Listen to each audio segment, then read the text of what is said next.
Hello friends, I am B B Arjun and today we shall talk about oral communication and written communication. After watching this video, you will be able uh, to be aware of oral communication and written communication. You will also be able to differentiate between oral and written communication. We have seen this slide during our earlier lectures. On the basis of mode, we have two types of communication. One is verbal and two non-verbal. This verbal communication is further divided in two types. One is oral communication and two written communication. Today we shall talk on these two types of communication. Now, verbal communication essentially uses words. It means we use language. Uh, there are two types of verbal communication. One is oral and the second one is written as we have seen earlier. Now, first we shall talk about oral communication. Now, this communication takes place with the help of the words spoken by mouth. So, with the help of uh, spoken words, we do it. The very important or striking feature of this oral communication is that it is being used for most of the time. So, highly used option for communication is an oral communication. There might be certain reasons behind it. We shall discuss them in time, no doubt. So here is primacy of speech over language, over writing. Uh, as we know that we learn to speak first and we learn to write at later stage.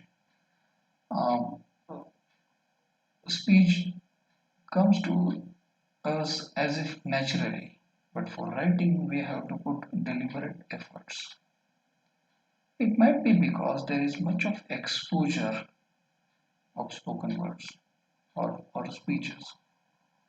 It might be because it it saves our time and energy. So the time factor is very important in this case, and so we keep on using oral communication for most of the time. We go for writing when it becomes utterly necessary. Otherwise, we are very comfortable with oral communication as it saves time and energy. Uh, so we spend more time in speaking and listening than we spend time in writing and reading activities. In case of oral communication, we have to pay attention to the aspects of pronunciation. It is quite important. So, the proper tone and pronunciation are the key factors to be an effective oral communicator. Now, here are the silent features of oral communication. Now, this oral communication saves your time and money. We can pass on a number of messages within a given time. So it is being done very swiftly. Then this is a very important feature of this communication that it is interactive and it is more flexible. So we can tune with the people, we can tune with the receiver, and importantly, it is interactive. So both the parties can share their views, can share their messages, their ideas, opinions. It, uh, Different shades of meaning can be conveyed very carefully and taking our own time because there is that scope. Uh, it can be tuned according to listeners' comprehension. If we know the level of listener or if we know the level of audience, then we can tune our presentation, our discourse according to their level of understanding. Then we have this feature that it can be useful in addressing a large group of people.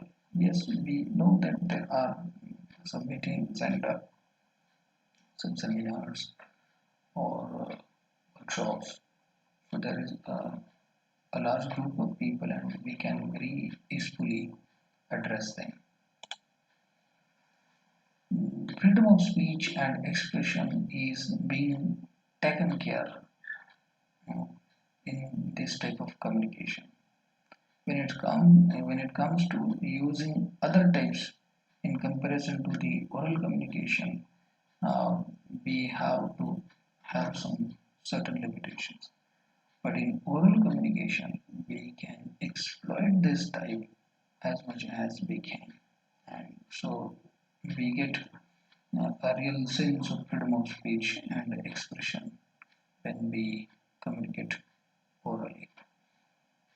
Then quickness is one of the very important virtue of this type of communication. It conveys message very quickly and in turn we get feedback quickly. So this possibility is there. We do not have to wait to pass the message or to receive the feedback and keep on going like this. No legal validity of this communication. Now this is one of the drawbacks. We can have very goody-goody talks. We can convince people, but when the time comes, we may say that no, I didn't talk like that, or we didn't talk like this. So this may happen as it is not being recorded. So it has got a little uh, less legal validity, I would say, uh, as it cannot be produced as a proof. If there are disturbances, it may hamper or hinder the smooth flow of communication, and sometimes we cannot recollect the tempo that with which we were delivering earlier. Then now, long speeches may not be very effective. Simplistically, we can say that they may be boring. They cannot sustain to catch your attention because it is very difficult to bring in variety and to keep on uh, attracting people's uh, attention every time. So this was about oral communication. Now let us turn to written communication. This communication takes place with the help of written words on paper or board, etc. Sometimes on paper. It can be printed. It requires good command over language. We know that we are very comfortable as far as oral communication is concerned. But when it comes to writing, we become very conscious. Now, why do we become very conscious? Because it is, it can be stored, it can be procured, it can be produced as a record, and therefore we become very conscious when it comes to writing. So there, we need to use our words appropriately. We need to know about the construction of sentences. We need to know about the arrangement, the logical arrangement and sequencing of the points and the ideas.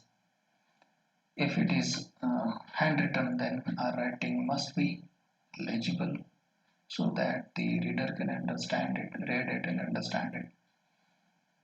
And if it is typewritten or printed, then we must have some knowledge about formatting so that we can give it a proper presentation value. Now here are silent features of written communication. Now this type of communication is mostly used in official transactions. As I said earlier that we tend to use more and more oral communication than the written communication. We use written communication when it becomes utterly necessary. Otherwise, we are very comfortable with oral communication. This type of communication is accurate because we take time to prepare it very carefully, and we know that it is going to be a record or it has got some legal value. So we prepare it very carefully. The lengthy messages can be transmitted more easily with the help of written communication. Now, this is one of the important virtues of this written communication. There might be a number of topics, a number of subtopics, and further they may be divided into a number of ideas. So what one has to do is um, arrange these ideas sequentially, logically, and then concentrate on each of the ideas one by one and come up with a write-up. So there are certain reports which run through pages. There are some books which run through pages, and we can communicate very easily by way of such lengthy messages. So this is a very important feature of this written communication. With the help of written communication, we can communicate with many people at a given time. For example, if we give some notification in a newspaper or some advertisement in a newspaper, it reaches to thousands and hundreds and thousands of people at once. Um, Here we consider a little time for each and every activity. So we take enough time to write something or to make a draft of it. Uh, Similarly, we need to give enough of time for preparing feedback as well. Until and unless the receiver understands it completely, he or she may not prepare his or her feedback. And so we have to keep this constant in mind and spare that much of uh, time uh, to receiver as well. When the receiver can take his or her time and prepare a very factual feedback, it won't be a hasty affair or it won't be something done in hurry. Now, one of the drawbacks of this communication is that we cannot use this type of communication with illiterate people as they do not know how to read and write. So this is simply ineffective in case of illiterate people.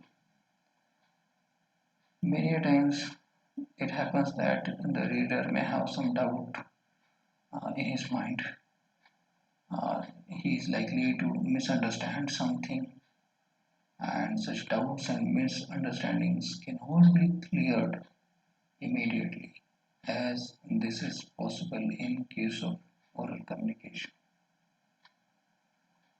And one more important drawback is that no quick feedback is possible in case of written communication, as it takes much of time to reach there and to read, to understand, to comprehend, and then prepare feedback. So, friends, this was all about oral and written communication. For the time being, we should stop. Happy learning.